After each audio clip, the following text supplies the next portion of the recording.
Ed with Pinball Mayhem here. Time for a quick update on the 331 bar box. I have just finished putting the last coat of lacquer on it.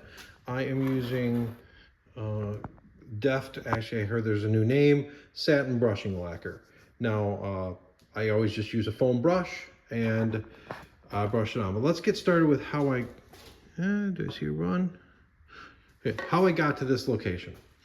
I started with the boxes, which the finish you could tell was water damage, sun damage. It was yellow, it was cracking.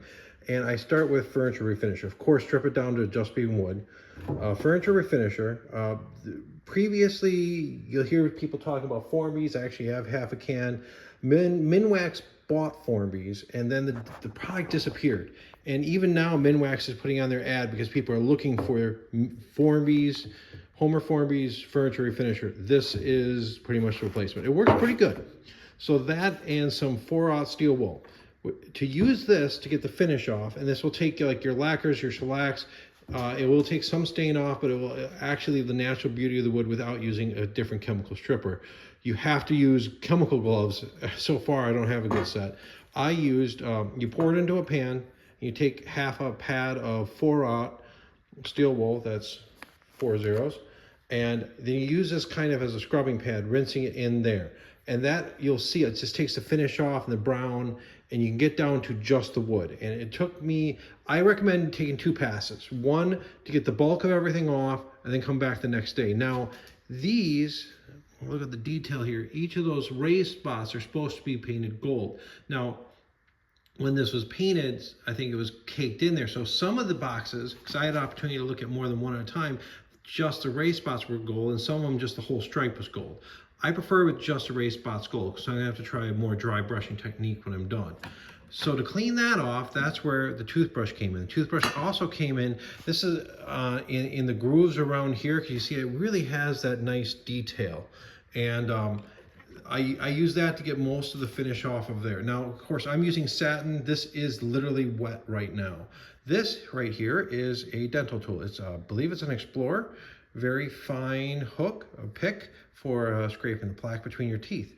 This is what I use very carefully on a very light hand to clean the rest of the paint between these grooves. So I wanted all that old paint gone, and then I went through and I scrubbed them pretty much both real well. Now when it dries, don't get worried that, oh, there's a very white spot or a very dark spot. If you're worried, a little bit of mineral spirits on a rag, wipe it down. That's what it's gonna look like when it is finished. Don't use water. We wanna avoid water that raises the grain. Next thing I did is I did just a light sanding. Now, one thing I wanna point out is this was broken here, and the other one was broken as well. There, I did my best. This is such a complex glue job. I could have been a little bit better on both of these. I did sand them to even them out a little bit. But you know what? These have been around for almost 100 years. I think showing their age a little bit's okay. Actually, let me look at the back side. You can see how this is the right box as you're standing in, because the hinge side's in the middle. See, this is all dinged up from hitting something or whatever. That could be from storage, or that could be from real use. I think it adds character to it. One quick thing to get these nameplates out. These plates are held on by these little bitty nickel-plated nails. I use a tiny brad, because the holes are drilled through, those 3 holes. I use a tiny brad, use the head side, and then just a tiny hammer. Held that with some pliers, and I tapped them back out very, very, very carefully. You don't want to pry on these because you're going to mar the wood and you're going to bend these. So these, even though this right one you see kind of has a little bit of shape, it was like that before. I'm going to carefully straighten that before I put it back in. I haven't fully decided. Probably going to be 2 soft items, gentle tapping. I'll figure that out. But that's going to be cleaned and straightened without taking the finish off before it goes back on.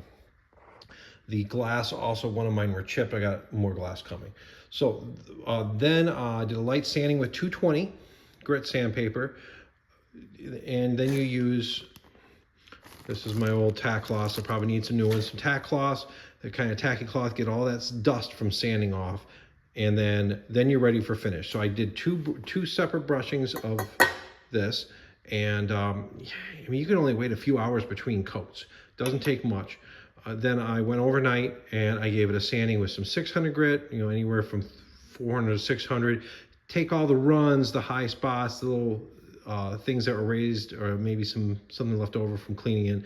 And then I just gave it a last coat. What I'm going to do is I'm going to finish it with another 600 grit sanding, take off any high spots and runs, and then I'm going to, here's a 600 grit sandpaper, and then I'm going to go to give it a waxing. Now behind here, you see here is a Wurlitzer 4006 speaker, I believe. I gave it just the 2 coats. It's pretty good. So I think this could just use a waxing. What I'm gonna do is I'm gonna take some 4-aught steel wool and furniture wax and rub that in and then buff it out with cloth. And that's gonna give me a nice finish on here. This bottom rim actually is supposed to be painted. So it's sealed right now. So I'm gonna tape it off and paint that right after I make this video.